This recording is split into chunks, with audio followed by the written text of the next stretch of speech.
Voilà maintenant 2 semaines que l'on s'affaire à ôter mousse et pollution agrippées au mur de l'église de Saint-Fulgent. Des travaux qui s'avèrent un peu plus compliqués lorsqu'il s'agit de s'attaquer au nettoyage du clocher, 45 mètres au-dessus du sol.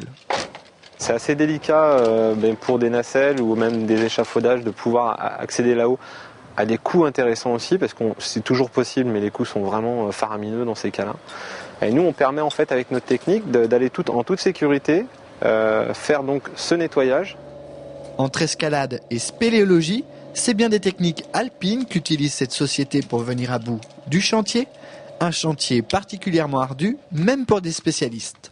Sur les bâtiments industriels ou plus sur les bâtiments urbains, on accède par les escaliers, donc on pose nos cordes directement du haut et on n'a pas assuré la remontée sur corde pour travailler. Que là, une fois qu'on a mis les cordes là-haut, elles descendent et chaque fois qu'on veut réintervenir, il faut refaire la progression à l'ascension.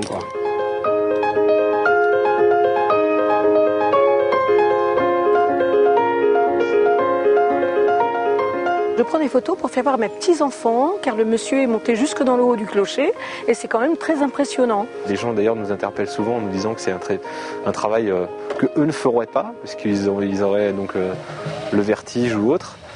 Et on leur répond souvent que passer le domaine du vertige, ça nous paraît vraiment si exceptionnel que ça, puisque c'est vraiment les techniques alpines sont vraiment là pour l'accès en fait.